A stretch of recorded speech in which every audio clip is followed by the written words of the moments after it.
Kalumpung Yelekai First Division League Football Tournament Arajar Arpulai berpeniat the Kependeng Umyong District Sports Association kelas dang haka Arpulai terik nailar hapedeng ke Ong-La-Doi SC persya ya ke Amigos FC bat ke Seven Brothers FC persya ya ke Thangmaw FC Hamadan Dom Maulum Pendeng Umyong Mairang East and West Khasi Hills District.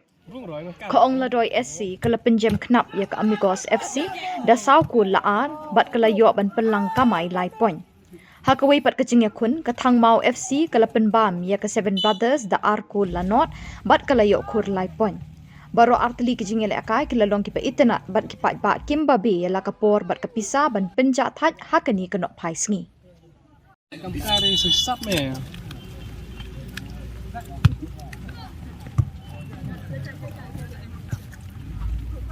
Bidang aku boleh seriusnya nak kayak dia map.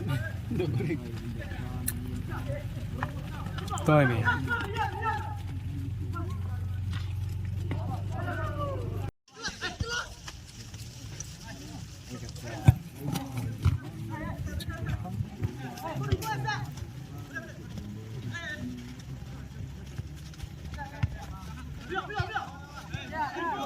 Cili probo. Macihun dia kawan. Hi boleh. Watt lại cài. Lại cài lại như được cái ban bài. Chỉ bảy ta nó mới đã xong rồi. Untuk ngecil, kecil. Cukup straight.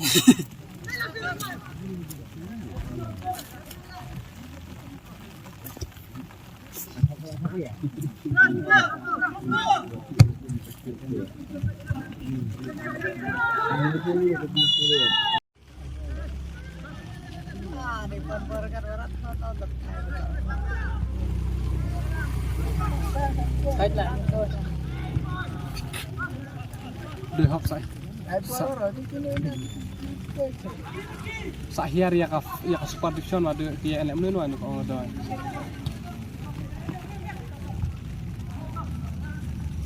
Meno en Eurozil mi soy. Anti Euro baro kidi. Ya.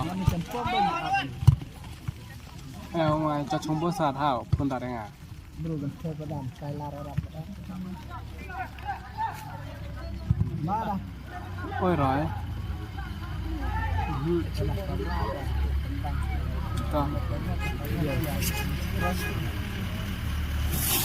Terus kilometer ini tak. Kilang lem aja. Buat.